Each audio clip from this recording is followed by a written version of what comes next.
Hello बच्चों।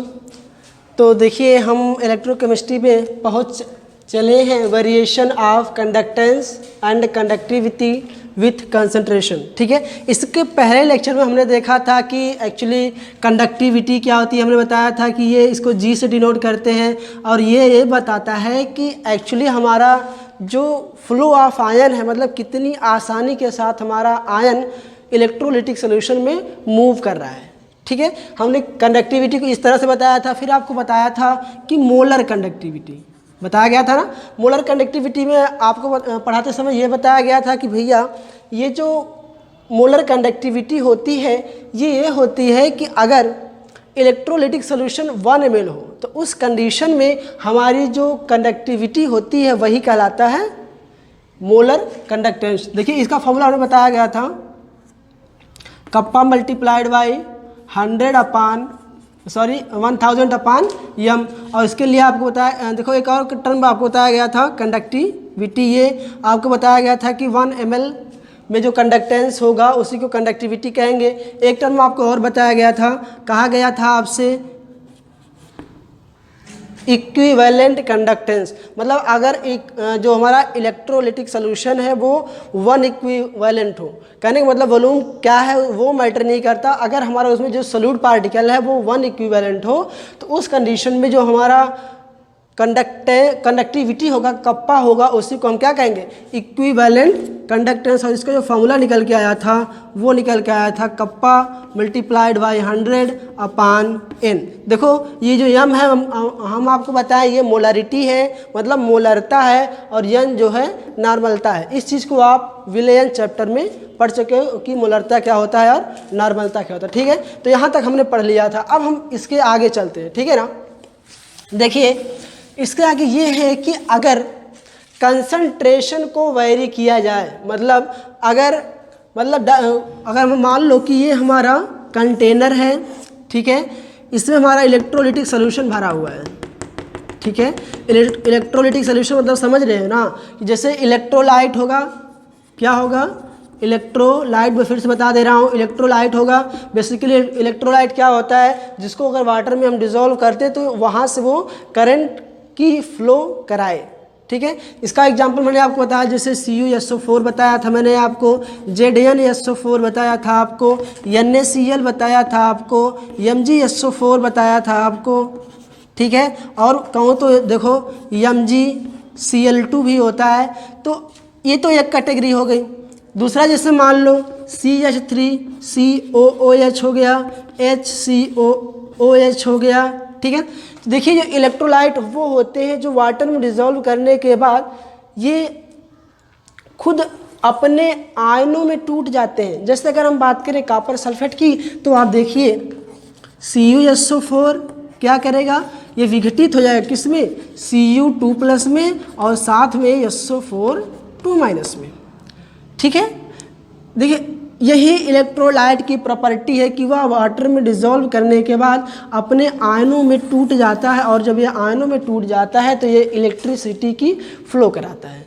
ठीक है, इतनी सी बात है इलेक्ट्रोलाइट की। अब देखिए ये जो प्रोसेस है जिसमें इलेक्ट्रोलाइट अपने कंस्टिट्यूएंट आयन में टूट रहा है, इस प्रोसेस को कहते हैं इलेक्ट्रोलिसिस, मतलब वैद्युत अपघटन। ठीक है ना। अब देखो इलेक्ट्रोलाइट जो होते हैं बेसिकली 2 टाइप के होते हैं, एक देखो ये है और एक ये है।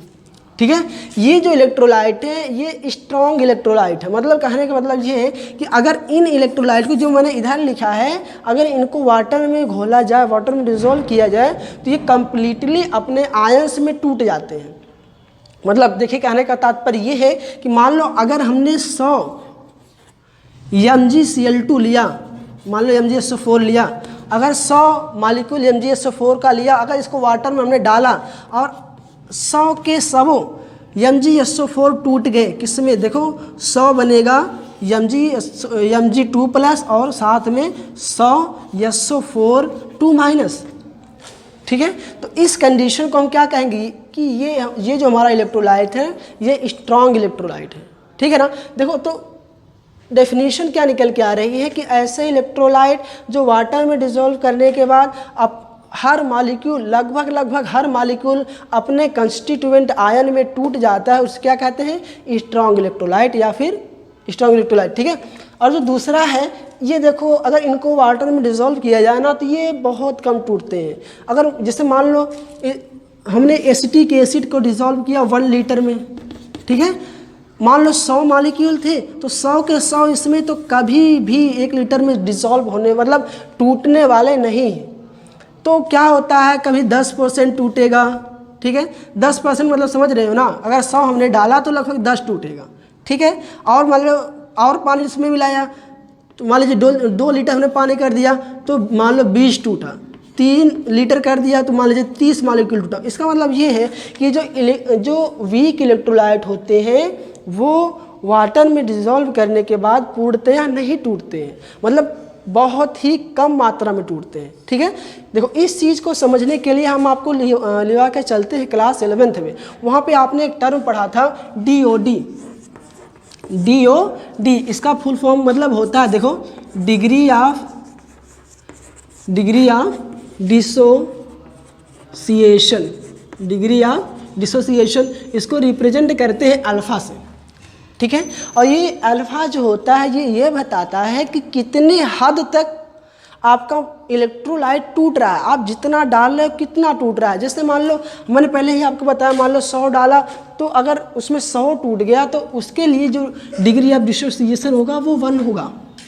अगर मान लो हमने 100 डाला और 10 टूटा, उस कंडीशन के लिए क्या होगा, 10/100, ठीक है। इसके लिए डिग्री ऑफ डिसोसिएशन क्या हुआ, देखो इसने इसको काटा मतलब 0.01, ठीक है, इतना आएगा, सॉरी 0.1 आएगा, ठीक है। तो ये हो गई डिग्री ऑफ डिसोसिएशन। ध्यान से समझिए, इस चीज़ को आपने पहले ही 11th में पढ़ रखा है, जब आपको पढ़ाया जा रहा था केमिकल इक्विलिब्रियम, मतलब रासायनिक साम्यावस्था। तो उस कंडीशन में, उस चैप्टर में आपको डिग्री ऑफ डिसोसिएशन पढ़ाया गया था। तो वहाँ पे आपको ये बताया जाता है कि जितना मॉलिक्यूल टूट रहा है अपने आयनों में वो, और जितना हमने लिया था वो के अनुपात को कहते हैं डिग्री ऑफ डिसोसिएशन, ठीक है। अब देखिए, ये जो डिग्री ऑफ डिसोसिएशन होता है स्ट्रांग इलेक्ट्रोलाइट के लिए 1 होता है। क्यों, देखो इसमें हमने कितना लिया था, 100 लिया और टूटा कितना, 100, मतलब 100 का 100 टूट गया, कितना आएगा, 1। अगर इसको 100 में कन्वर्ट करोगे तो कितना आएगा, 100%, मतलब परसेंट में कन्वर्ट करने पर 100% आएगा। कहने का तात्पर्य ये है कि स्ट्रांग इलेक्ट्रोलाइट के लिए जो डिग्री ऑफ डिसोसिएशन होता है वो कितना होता है, 1 होता है, मतलब 100% होता है। लेकिन अगर यही हम बात करें वीक इलेक्ट्रोलाइट के कंडीशन में, तो ये जो डिग्री ऑफ डिसोसिएशन है वो कभी भी 100 नहीं होता है। ध्यान दीजिएगा, कभी भी 100 नहीं होता। तो होता कितना, देखिए मैं आपको बताऊं, बहुत कम होता है। डिग्री ऑफ डिसोसिएशन कभी कभी 10% होता है, 12% होता है, बहुत ज़्यादा होगा तो 20%, ठीक है। इस तरह से होता। तो देखिए इलेक्ट्रोलाइट 2 टाइप के हुए, कौन कौन से, एक हुए स्ट्रांग इलेक्ट्रोलाइट जिनका डिग्री ऑफ डिसोसिएशन 1 होता है, दैट मीन 100% होता है, ये एक हो गया। और दूसरा क्या हो गया, दूसरा वीक इलेक्ट्रोलाइट हो गया, जैसे CH3COOH और फॉर्मिक एसिड। इनके लिए जो डिग्री ऑफ डिसोसिएशन होता है वो कितना होता है, बहुत कम होता है, 10 होता है, 20 होता है, मतलब बहुत कम होता है, ठीक है ना। अच्छा, इतना तो हमने सीख लिया। अब इसके आगे चलते हैं, ठीक है। देखिए, अगर मान लीजिए कि ये हमारा एक कंटेनर है, मतलब कोई पात्र है, ठीक है ना, इसमें हमने भरा है वाटर, ठीक है, ये हमने भर दिया वाटर। अच्छा, अभी मान लो कि इसमें हम डाल दें NaCl, मानने के लिए मान लो इसमें कुछ भी हम डाल सकते हैं, लेकिन थोड़ा सा आसान सा एग्जांपल इसलिए NaCl कर रहे हैं, ठीक है। अच्छा, अब ये टूटेगा कैसे टूटेगा, Na+ में टूटेगा और Cl- में टूटेगा, ठीक है। तो इनको हम केवल आयन में दिखा देते हैं। मान लीजिए देखो, इधर पॉजिटिव है और इधर नेगेटिव, ठीक है।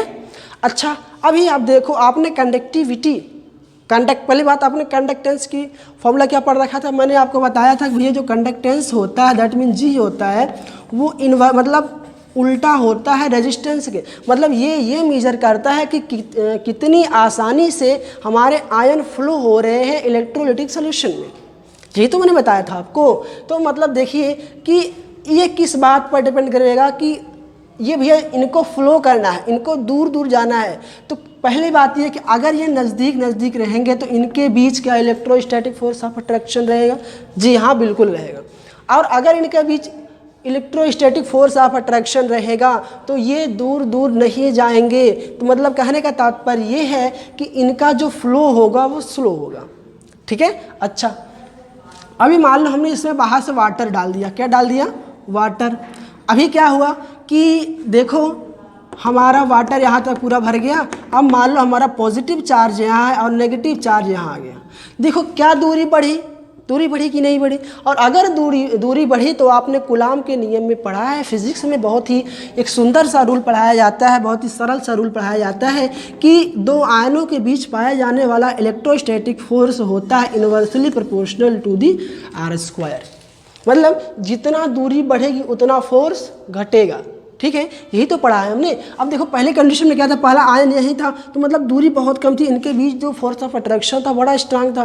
तो उस कंडीशन में ये जो आयन थे वो मूव नहीं कर पा रहे थे, उतनी आसानी से फ्लो नहीं कर पा रहे थे। लेकिन अब हम बात करें तो अब ये आयन दूर दूर हो गए हैं। अब आयन दूर दूर हो गए, इसका मतलब क्या कि ये बहुत आसानी से फ्लो कर पाएंगे। आई बात समझ में?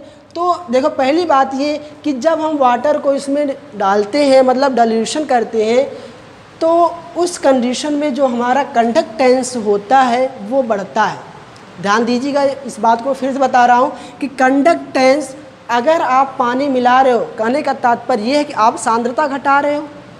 यही होता है, अगर आप पानी डाल रहे हो इसका मतलब क्या, सांद्रता आप घटा रहे हो। तो उस कंडीशन में क्या होता है कि जो कंडक्टेंस होगा वो इंक्रीज़ करेगा। ठीक है, तो एक बात हमको पता चल गई कि अगर हम डाइल्यूशन कर रहे हैं तो हमारा जो कंडक्टेंस है वो इंक्रीज होगा। ठीक है, मतलब बढ़ेगा। एक बात हो गई। अच्छा, अब दूसरी बात हम करते हैं कप्पा की। कप्पा मतलब कंडक्टिविटी। इसको मैंने आपको कैसे डिफाइन किया था? कहा था भैया कि kappa is equal to g into g star, यही कहा था ना। और ये कहा था कि ये जो जी स्टार होता है सेल कांस्टेंट होता है। मतलब फाइनली मैंने आपको ये कहा था कि भैया कि ये जो कप्पा होता है वो 1 ml इलेक्ट्रोलिटिक सोल्यूशन, जो कि दो इलेक्ट्रोडों के बीच में रखा हुआ है, जिनके बीच की दूरी 1 सेंटीमीटर है और जिनका क्रॉस सेक्शन 1 सेंटीमीटर, अगर उनके बीच 1 ml का सोल्यूशन है तो उसका जो होगा कंडक्टेंस वही तो होगी कंडक्टिविटी। ठीक है, अभी देखो इस चीज़ को हम समझते हैं। अब अगर डाइल्यूशन किया जा रहा है, मतलब वाटर को इसमें डाला जा रहा है, कोई सोल्यूशन इलेक्ट्रोलिटिक है, तो उस कंडीशन में जो हमारा कप्पा होगा इस पर क्या फ़र्क पड़ेगा। ठीक है, देखिए बहुत आसान है, बहुत सिंपल है, कुछ नहीं है। देखो ये हमारा कंटेनर है। अभी मान लो इसमें हमारा 1 ml है, 1 ml इलेक्ट्रोलिटिक सोल्यूशन है। ठीक है, अभी देखो कि बेसिकली इसमें क्या कहेंगे कि 1 ml की 1 ml का जो कंडक्टेंस होगा वही होगा हमारा कंडक्टिविटी। कहने का तात्पर्य ये है कि कहीं ना कहीं आयन से कोरिलेट कर रहा है। मतलब अगर मानने के लिए एक रफ आइडिया लेते हैं कि अगर मान लो 1 ml में हमारा 2 आयन है, ठीक है, एक पॉजिटिव एक नेगेटिव, सिर्फ मान लेते हैं 2, तो उस कंडीशन में मान लो हमारा जो कंडक्टिविटी कप्पा है वो 2 है। ठीक है, अच्छा अभी मान लो एक कंडीशन तो ये हो गई। अभी मान लो इसमें हमने वाटर को डाला, 1 ml और बढ़ा दिया, मतलब वाटर को कर दिया 2 ml। ठीक है, अच्छा जब 2 ml कर दिया भैया, आयन की संख्या तो वही है जो पहले थी, लेकिन अब क्या हुआ कि एक यहाँ एक यहाँ। अब देखो वाटर 2, अभी देखो पहले वाली कंडीशन क्या थी, 2 आयन थे 1 ml में। ठीक है, अब यहाँ पे क्या हुआ कि कप्पा आयन तो 2 ही है, लेकिन जो वॉल्यूम है वो 2 ml हो गया, मतलब 1। ठीक है, कहने का तात्पर्य ये है कि अगर हम इस कंडीशन में वाटर को इसमें डाल रहे हैं, कहने का तात्पर्य मतलब ये निकलता है कि अगर हम डाइल्यूशन कर रहे हैं तो उस कंडीशन में जो हमारा कप्पा होता है वो डिक्रीज करता है, घटता है। ठीक है, तो ये सिर्फ एक ऐसी क्वांटिटी कप्पा ही है जो डाइल्यूशन में घटती है, और इसके सिवाय और कोई भी ऐसी क्वांटिटी नहीं होती है जो डाइल्यूशन करने पर घटे। ठीक है, तो हमने 2 चीज़ें सीखी। पहला, कंडक्टेंस डाइल्यूशन पे घटता है, बढ़ता है, सॉरी, अगर कंडक्टेंस है, अगर इस कंडीशन में हम डाइल्यूशन कर रहे हैं, मतलब वाटर को मिला रहे हैं, तो हमारा जो हमारा कंडक्टेंस होगा वो बढ़ेगा, लेकिन जो कंडक्टिविटी होगी वो घटेगी। अच्छा, अब हम आगे चलते हैं, मोलर कंडक्टेंस की बात करते हैं, KPM। ठीक है, इसका फार्मूला क्या होता है? इसका फार्मूला होता है कप्पा इंटू मैंने बताया था कि वॉल्यूम होता है, फाइनली वॉल्यूम ही होता है, ठीक है। या फिर आप इसका पूरा फार्मूला लिखो तो क्या होगा 1000 अपान मोलरिटी। मोलरिटी का फॉर्मूला क्या होता है, नंबर ऑफ मोल पर लीटर, लीटर को आप ऊपर ले जाओ तो क्या होगा मल्टीप्लाइड बाई एल, ठीक है। अच्छा अभी देखो यहाँ से अगर मान लो हमारा कंटेनर है, ठीक है, इसमें हम वाटर मिला रहे हैं तो हमारा ये जो कंडक्टिविटी होगा ये तो घटेगा, सिंपल सी बात है, कप्पा तो घटेगा। लेकिन आप यहाँ पे वॉल्यूम बढ़ा रहे हो, क्या बढ़ा रहे हो, जो हमारा अमाउंट ऑफ वाटर है उसको आप क्या कह रहे हो, बढ़ा रहे हो।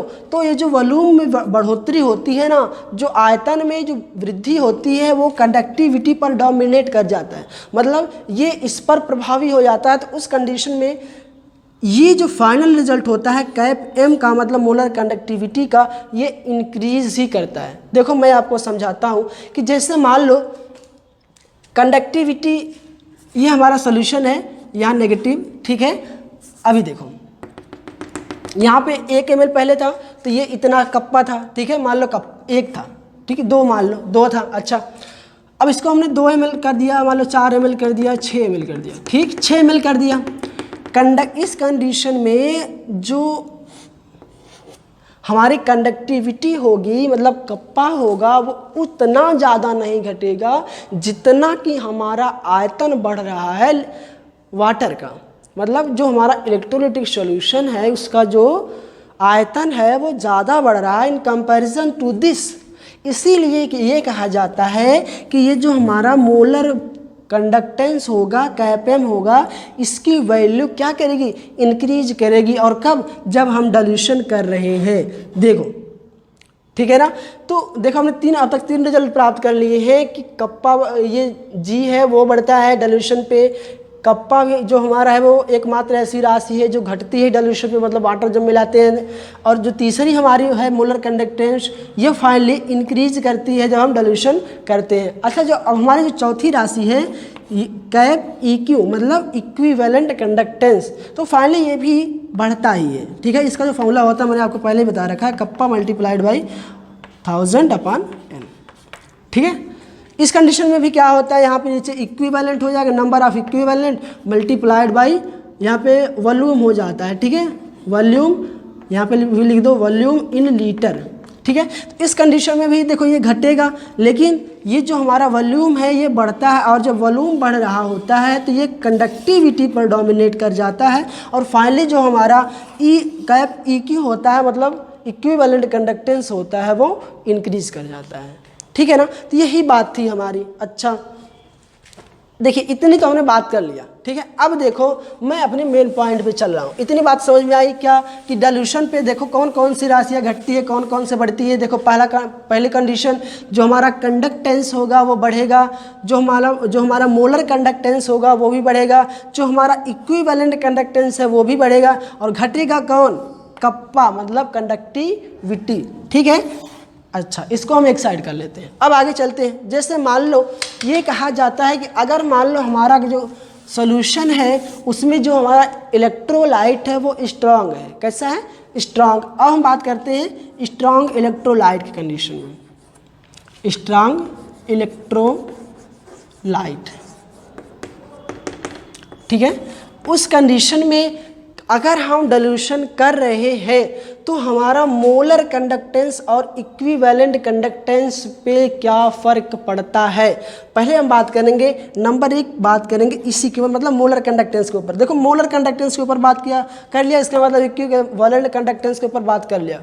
बहुत ज़्यादा फ़र्क नहीं होता है इन दोनों में, इसमें सिर्फ मोलरिटी की हम बात करते हैं, इसमें नॉर्मलिटी की बात करते हैं। फाइनली देखो अगर हम डाइल्यूशन कर रहे हैं तो इसकी वैल्यू भी बढ़ रही है और इसकी वैल्यू भी बढ़ रही है, ठीक है। तो हम बेसिकली यहाँ पर इसकी चर्चा कर ले रहे हैं तो इसकी अपने आप हो जाएगी, ठीक है।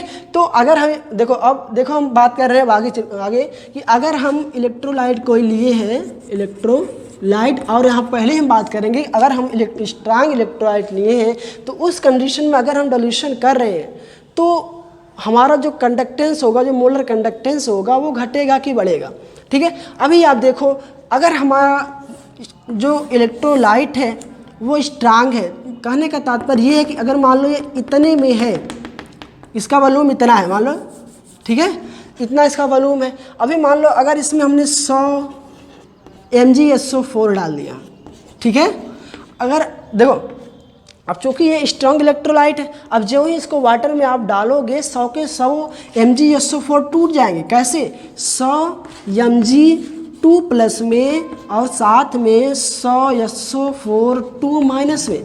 आया कि नहीं समझ में?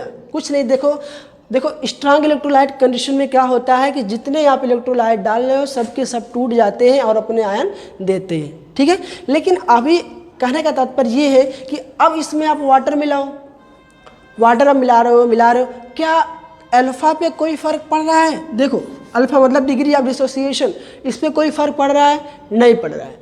मतलब आयन जितने थे शुरुआत में उतने ही रहेंगे अब भी, मतलब इस पर कोई फ़र्क नहीं पड़ रहा है, मतलब यहाँ से कोई इंक्रीमेंट नहीं हो रही है। लेकिन देखो इस कंडीशन में आप क्या देख रहे हो कि अगर ये देखो पॉजिटिव यहाँ है, नेगेटिव यहाँ है, पॉजिटिव यहाँ है, नेगेटिव यहाँ है, पॉजिटिव यहाँ है, नेगेटिव यहाँ है, ठीक है। इस कंडीशन में देखो हमारे आयन जो है बहुत करीब है कि नहीं है? अगर जब ये करीब हमारे जो आयन होते हैं तो इसमें हमारा जो फोर्स ऑफ अट्रैक्शन होगा क्या बहुत स्ट्रांग होगा कि नहीं होगा? सच्ची बताना, होगा। अब जब इसमें जो फोर्स ऑफ अट्रैक्शन है वो बहुत स्ट्रांग है, तो क्या ये हमारा कह देना जायज़ नहीं होगा कि इनमें जो ईज ऑफ फ्लो होगा, कहने का तात्पर्य है कि जो मोलर कंडक्टेंस होगा वो बड़ा कम होगा। क्यों? क्योंकि भैया यहाँ पे जो आयन है वो बहुत ही डिफ़िकल्टी से फ्लो कर रहे हैं। ऐसा क्यों हो रहा है? क्योंकि जो आयन है वो एक दूसरे से इलेक्ट्रोस्टैटिक फोर्स से, वैद्युत वाहक बल से एक दूसरे से कहीं ना कहीं जुड़े हुए हैं। इसलिए इस कंडीशन में हमारा जो फ्लो है करंट का वो बहुत कम हो रहा है, मतलब कंडक्टेंस बहुत कम है। फाइनली यूँ कहें कि हमारा मोलर कंडक्टेंस है वो बड़ा कम है, या फिर जो इक्विवेलेंट कंडक्टेंस है वो बड़ा कम है। अच्छा, अब हम देखते हैं क्या आगे। चलो भैया देखो महाभारत शुरू करते हैं। अब इसमें मान लो हमने वाटर मिलाया, क्या मिलाया? वाटर को मिलाया। अब देखो जो पानी यहाँ तक था अब वो यहाँ तक हो गया ना। अभी देखो ये जो इतने आयन इतने में ही सिमटे हुए थे, अब ये डिस्ट्रीब्यूट हो जाएंगे ऑल ओवर वाटर।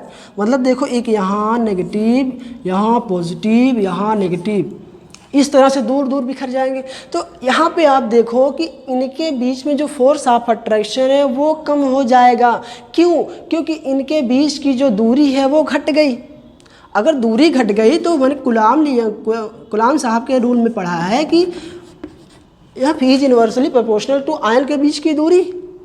मतलब अगर दूरी बढ़ रही है तो फोर्स घटेगा, और अगर दूरी घट रही है तो फोर्स बढ़ेगा, ठीक है। इस कंडीशन में क्या हुआ? दूरी हमारे बढ़ गई, मतलब दोनों के बीच में जो फोर्स लग रहा था वो बड़ा कम हो गया।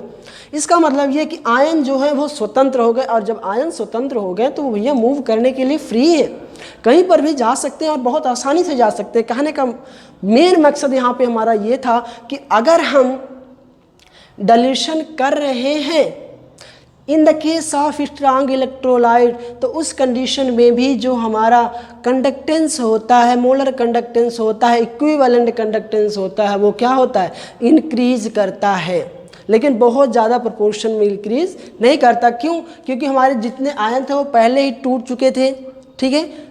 जब पहले टूट चुके थे उनको कुछ टूटने में बाकी नहीं था, सबके सब टूट चुके थे। सिर्फ उसमें क्या था? उसमें इलेक्ट्रोस्टैटिक फोर्स था जिसके कारण वो मूव नहीं कर पा रहा था, ठीक है। लेकिन जब हमने इसमें डाइल्यूशन किया तो उस कंडीशन में क्या हुआ? आयन हमारे दूर दूर हो गए और उनके बीच में पाया जाने वाला इलेक्ट्रोस्टैटिक फोर्स था वो कम हो गया, और जब इलेक्ट्रोस्टैटिक फोर्स कम हो गया तो आयन ईजिली मूव कर पाए, ठीक है। देखो इसके लिए एक ग्राफ बनाया जाता है, देखो मैं आपको दिखा रहा हूँ। इसके लिए जो ग्राफ बनाया जाता है वो बनाया जाता है कैप एम और अंडर रूट कंसंट्रेशन, ठीक है। देखो यहाँ पर एक टर्म आएगा, मैं उसको पहले डिस्कस कर ले रहा हूँ ताकि बाद में वो प्रॉब्लम ना क्रिएट करे। देखो मैं बता रहा हूँ आपको वो टर्म क्या है। वो है जिस टर्म की मैं बात करने जा रहा हूँ उसको कहते हैं लिमिटिंग कंडक्टेंस, या फिर यूँ कह लें कि लिमिटिंग मोलर कंडक्टेंस या फिर इक्विवेलेंट कंडक्टेंस, कोई फ़र्क नहीं पड़ता। देखो मैं आपको बताऊं कि जैसे अगर आप कोई इलेक्ट्रोलिटिक सोल्यूशन लिए हो, इसमें आप वाटर डालते जाओ डालते जाओ डालते जाओ डालते जाओ, तो एक कंडीशन ऐसी आती है जिसके बाद कंडक्टेंस का बढ़ना रुक जाता है। ठीक है, मोलर कंडक्टेंस का बढ़ना रुक जाता है, इक्विवेलेंट कंडक्टेंस का जो बढ़ने की प्रक्रिया है वो रुक जाती है। देखो मैं आपको एग्जांपल के थ्रू समझा रहा हूँ, बहुत आसान है। देखो जैसे मान लो मैं एक रफ डाटा ले रहा हूँ, ये एक्चुअल डाटा नहीं, मैं फिर से कर रहा हूँ, ये एक्चुअल डाटा नहीं, मैं बस समझाने के लिए एक रफ डाटा ले रहा हूँ। यहाँ पे मैं ले रहा हूँ वॉल्यूम इन ml, ठीक है, और इधर मैं ले रहा हूँ मोलर कंडक्टेंस को, ठीक है, मोलर कंडक्टेंस को। अभी मान लो शुरुआती कंडीशन में मैंने 2 ml लिया, ठीक है, उस कंडीशन में हमारी मोलर कंडक्टेंस थी वो 0.2 थी, ठीक है, ये 3 किया, 4 किया, 5 किया, 6, 7, 8, 9, 10, ठीक है। देखो शुरुआती हमने क्या देखा कि ये बढ़ रही थी, 0.2 से 0.21 हुई, फिर क्या हुआ कि 0.22 हुई, फिर क्या देखा 0.23 हुई, फिर क्या देखा कि 0.24 हुई, फिर क्या देखा 0.25 हुई। लेकिन इसके बाद जब 8 ml पर हमने देखा तो क्या हुआ, फिर से 0.25 ml मिला। 9 ml पर भी हमने क्या देखा कि 0.25 ml मिला। 10 ml पर भी देखा तो क्या मिला, 0.25 ml ही मिला। कहने का तात्पर्य क्या है, देखो शुरुआती कंडीशन में हमने क्या देखा कि जब यहाँ तक हमने यहाँ तक जब वॉल्यूम को बढ़ाया, मतलब इसमें वाटर डालते गए 2 से हमने 7 ml तक बढ़ाया, तो उस कंडीशन में हमारा जो मोलर कंडक्टेंस था वो बढ़ रहा था। लेकिन जब 7 से ऊपर गए, मतलब 8 ml किए, 9 ml किए, 10 ml किए, तो इस कंडीशन में मोलर कंडक्टेंस हमारा नहीं बढ़ रहा है। ठीक है, तो उस कंडीशन में जहाँ पर मोलर कंडक्टेंस बढ़ना बंद हो जाता है, उस कंडीशन में जो हमारा मोलर कंडक्टेंस होता है उसको हम कहते हैं लिमिटिंग मोलर कंडक्टेंस। ठीक है, क्या कहेंगे, लिमिटिंग मोलर कंडक्टेंस। ठीक है ना, सिंपल सा टर्म है, मैं फिर से बता देता हूँ कि अगर आप वाटर को डालते जाओ, जो हमारा मोलर कंडक्टेंस होगा वो बढ़ता जाएगा, लेकिन एक कंडीशन ऐसी आएगी जब हमारा मोलर कंडक्टेंस बढ़ना बंद हो जाएगा। उसी कंडीशन में जो हमारा मोलर कंडक्टेंस होगा उसको क्या कहेंगे, लिमिटिंग मोलर कंडक्टेंस, और इसको डिनोट करते हैं कैप एम नॉट से। ध्यान दीजिएगा, इसको किससे डिनोट करते हैं, कैप एम नॉट से। ठीक है ना, इतनी बात समझ में आई। अच्छा, अब हम चलते हैं अपने ग्राफ के ऊपर जिसको हम बता रहे थे आपको। ठीक है, देखो मैं आपको ये बता रहा था कि जब हम इलेक्ट्रोलाइट लिए तो उस कंडीशन में हम कैप एम और अंडर रूट सी, मतलब देखो ये सी है, ये कंसंट्रेशन है, कुछ नहीं है, इसको सिंपली ये मोलरिटी है।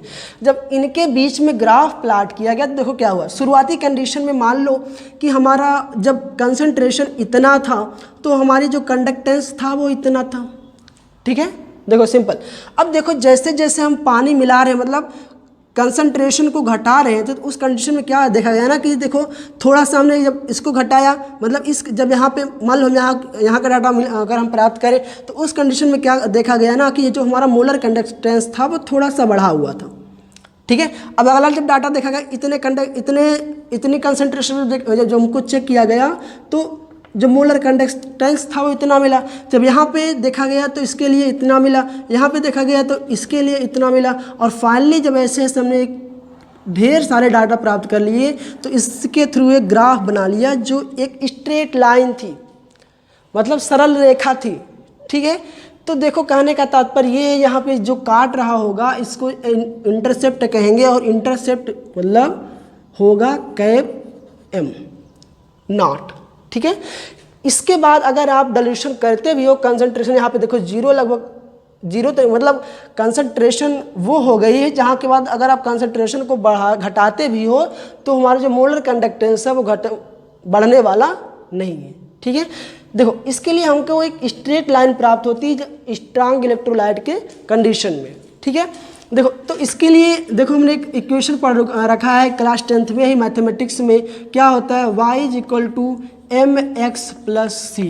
पढ़ा है कि नहीं पढ़ा है, y क्या होता है, m क्या होता है, x क्या होता है, c क्या होता है। देखो यहाँ पे जो c है ये इंटरसेप्ट होता है, मतलब यहाँ पे कैप m आप सिंपली रख दो ऐसे, कैप m नॉट। ठीक है, और जो ये है ना m, ये होता है स्लोप। यहाँ पे जो ये स्लोप आएगी, स्लोप जो होगा स्लोप होता है, slope is equal to tan theta, आपने पढ़ा होगा। तो यहाँ पे रखेंगे स्लोप, और इसके लिए जो स्लोप हम यहाँ पे एनसीईआरटी ने मेंशन किया है वो a है, ठीक है। और ये जो x है वो x एक्सिस पे कौन सी राशि है वहाँ वो दिखाती है, तो हमने यहाँ पे देखो लिख दिया √c, और y दिखाता है कि y एक्सिस पे क्या है, तो यहाँ पे हमने लिख दिया कैप m, ठीक है। तो ये हमारा एक सिंपल लाइन का इक्वेशन आता है जिसको एनसीईआरटी ने मेंशन किया है, ठीक है। मैं फिर से बता रहा हूँ आपको, स्ट्रांग इलेक्ट्रोलाइट के कंडीशन में हमारा जो लाइन होती है वो स्ट्रेट लाइन प्राप्त होती है। क्यों? क्योंकि इस कंडीशन में हमारा जो मोलर कंडक्टेंस होता है डाइल्यूशन के साथ धीरे धीरे इंक्रीज करता है, और इस कंडीशन में एक स्ट्रेट लाइन प्राप्त होती है जिसका जो समीकरण है वो cap m is equal to a√c plus cap m nought, ठीक है। जहाँ कैप m नॉट क्या है, यहाँ पे इंटरसेप्ट था, ठीक है। अच्छा, ये तो हो गया स्ट्रांग लाइन की कंडीशन में। अगला देखिए, अगर हम लेते हैं दूसरी कंडीशन जहाँ पे हम लेंगे वीक इलेक्ट्रोलाइट, क्या लेंगे, वीक इलेक्ट्रोलाइट। देखो हमने यहाँ पे सिर्फ लिख देना है वीक, ठीक है ना, वीक।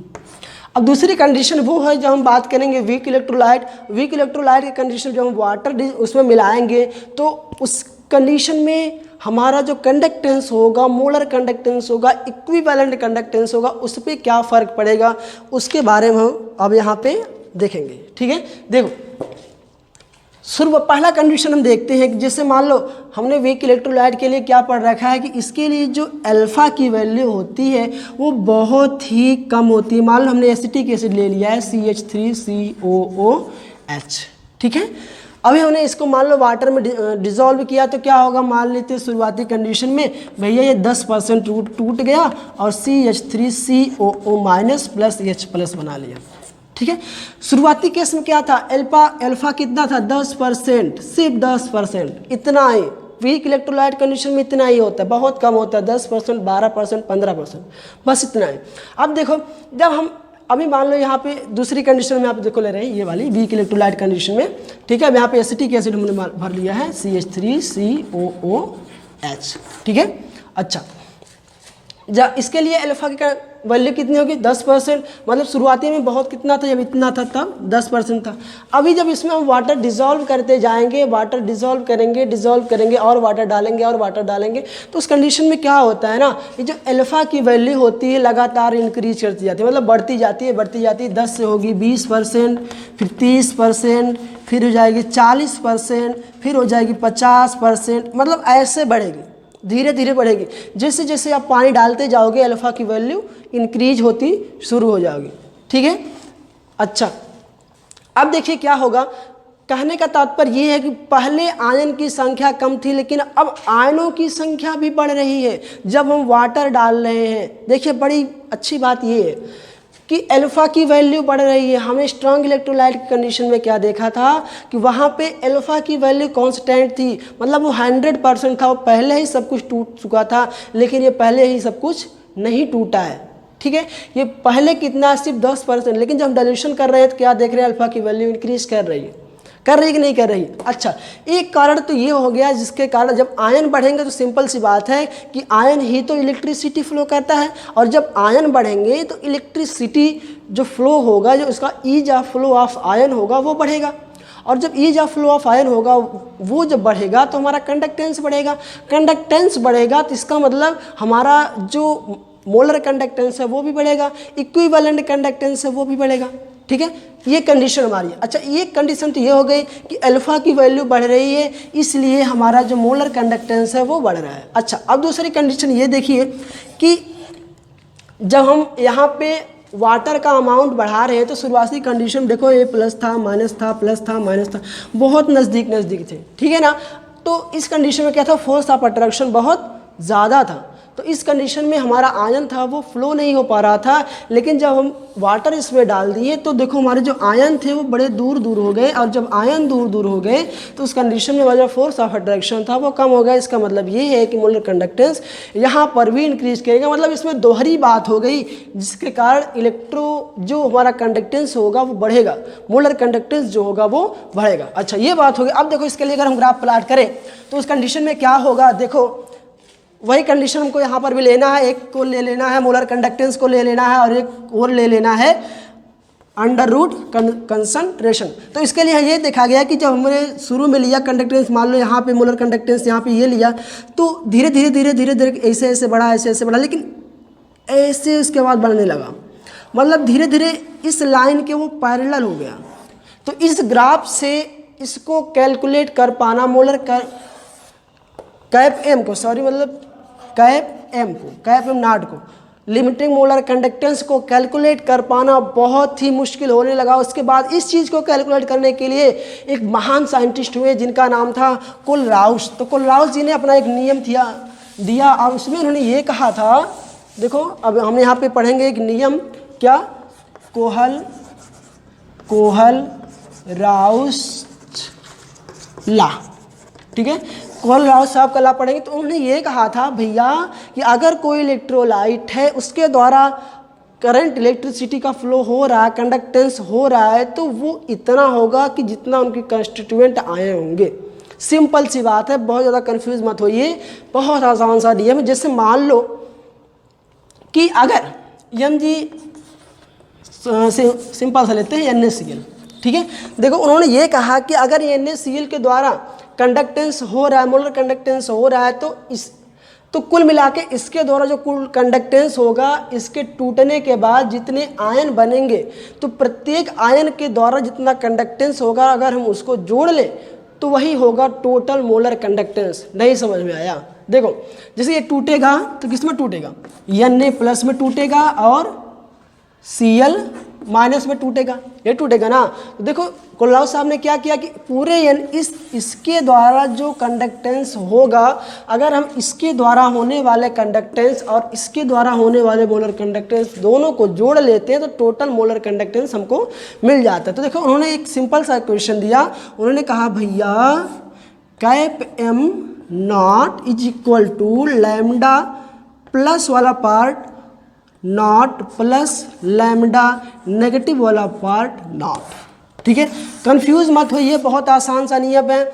ये भी लिमिटिंग मोलर कंडक्टेंस ही है, सिर्फ यहाँ पे लैम्डा से डिनोट किया गया क्योंकि ये कंस्टिट्यूएंट आयन का, जैसे Na प्लस का है, ये Cl माइनस का। अब इससे यहाँ पे मैंने सिर्फ माइनस इसलिए लिखा है कि भैया ये कोई भी प्लस माइनस हो सकता है। जैसे अभी मान लो हमने MgCl का एग्जाम्पल ले लिया, MgCl2 का, तब क्या होगा, ये तो दूसरा आयन हो गया ना।